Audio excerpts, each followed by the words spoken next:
Hello everyone. त्रैमासिक परीक्षा 2022-23 के लिए कक्षा 9वीं के विज्ञान के पेपर के लिए कुछ इंपॉर्टेंट प्रश्न आपको बता रहे हैं। इन्हें आप ज़रूर पढ़ के जाइए और रियल पेपर के भरोसे आपको नहीं रहना है। अपनी तैयारी आपको खुद से करनी है। ये कुछ इंपॉर्टेंट प्रश्न जो बताए जा रहे हैं इनको पढ़ लेना है और इसके अलावा आपको तैयारी अपनी खुद से करनी है। देखिए, प्रश्न है, सही विकल्प चुनकर उत्तर लिखिएगा। फर्स्ट क्वेश्चन है, पदार्थ की कितनी अवस्थाएं होती हैं? तो आपको याद रखना है कि पदार्थ की 3 अवस्थाएं होती हैं, ब नंबर पर दिया हुआ है। दूसरा प्रश्न है, पदार्थ की किस अवस्था में कणों के मध्य न्यूनतम रिक्त स्थान होता है? तो ठोस एक ऐसी अवस्था है जिसमें कणों के मध्य न्यूनतम रिक्त स्थान होता है। देखिए, अ नंबर पे इसका आंसर दिया हुआ है। थर्ड क्वेश्चन है, पदार्थ की किस अवस्था में किसी वस्तु का एक निश्चित आकार, स्पष्ट सीमाएं व नगण्य संपीड्यता होती है? तो इसका भी ठोस हो जाएगा, अ नंबर इसका करेक्ट आंसर है। चौथा प्रश्न है, पदार्थ की वह अवस्था जिसमें द्रव्य का आकार नहीं परंतु आयतन निश्चित होता है। तो देखिए, द्रव में आयतन निश्चित होता है परंतु आकार निश्चित नहीं होता। तो इसका आंसर है ब नंबर, द्रव। छठवां प्रश्न है, न्यूनतम विसरण का गुण पाया जाता है? तो न्यूनतम विसरण का गुण पाया जाता है ठोस में, अ नंबर इसका सही हो जाएगा। सातवां प्रश्न है, गैसों के किस गुण के कारण उन्हें सिलेंडर में भर कर रखा जाता है? तो संपीड़ितता का गुण है, ये इसका सही आंसर है, अ नंबर पे दिया हुआ है। तो ये इसके आंसर हो गए। इसके आगे देखेंगे अगला प्रश्न। अगला प्रश्न, रिक्त स्थानों की पूर्ति कीजिए। इसका पहला प्रश्न है, फोम, रबर एवं स्पंज में परिपेक्ष माध्यम होता है। यहाँ पे रिक्त स्थान दिया है तो इसका सही आंसर हो जाएगा ठोस, पहले का हो जाएगा ठोस।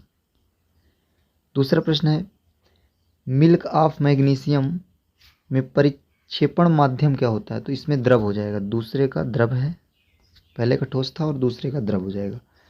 तीसरा प्रश्न है, टिंडल प्रभाव, खाली स्थान दिया है, विलयन द्वारा प्रदर्शित गुण है। तो कोलाइड विलयन द्वारा, तो तीसरे का हो जाएगा कोलाइड, तीसरे का आंसर हो जाएगा कोलाइड। चौथा प्रश्न है, दो घुलनशील द्रवों के मिश्रण को खाली स्थान विधि से पृथक किया जाता है। तो आसवन विधि से पृथक करते हैं, तो आपका इसका हो जाएगा आसवन, चौथे का उत्तर हो जाएगा आसवन। और आखिरी देखिए यहाँ पे दिया है पांचवा प्रश्न, डाई के घटक रंगों को खाली स्थान विधि से पृथक किया जाता है। तो इसमें हो जाएगा क्रोमेटोग्राफी, पांचवे का हो जाएगा इसका क्रोमेटोग्राफी,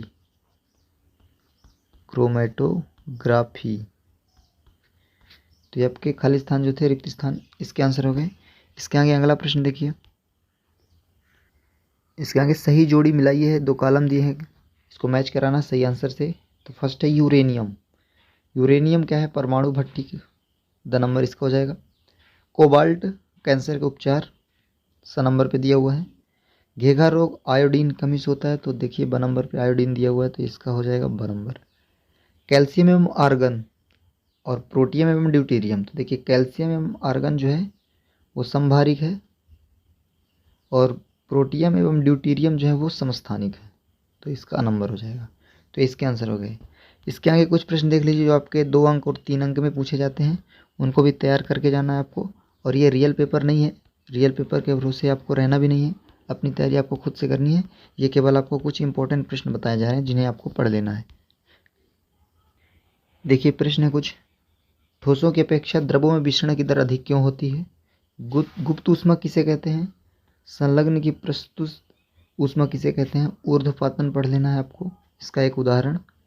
निक्षेपण किसे कहते हैं? शुष्क बर्फ किसे कहते हैं? तो ये इन सबको तैयार कर लेना है। इसके आगे आसवन विधि क्या है, इसको पढ़ लीजिए। क्रोमेटोग्राफी विधि क्या है? प्रभाजी आसवन किसे कहते हैं? इस सभी आंसर जो हैं आपके बहुत ही छोटे छोटे हैं, 2-2 अंक के प्रश्न ये आ सकते हैं आपकी परीक्षा में, तो इनको तैयार कर लीजिए। क्रिस्टलीकरण विधि के 2 अनुप्रयोग, धातु अधातु में अंतर पढ़ लीजिए, 2-3 अंतर पढ़ के जाना है आपको। भौतिक एवं रासायनिक परिवर्तनों के गुण, भौतिक रासायनिक परिवर्तन का उदाहरण भी पढ़ लीजिएगा। उपधातु क्या होती है? तत्व एवं यौगिक में अंतर, मिश्रण एवं यौगिक में अंतर।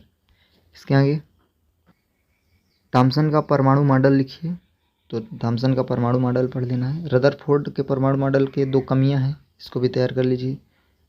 बोरबरी स्कीम क्या है? संयोजकता किसे कहते हैं? समस्थानिक और समभारिक के बारे में पढ़ के जाना है, इसका एक एक उदाहरण भी तैयार कर लीजिए। ये कुछ इंपॉर्टेंट प्रश्न थे आपके कक्षा 9वीं विज्ञान विषय के, इनको तैयार कर लीजिए और अपनी तैयारी खुद से करिए।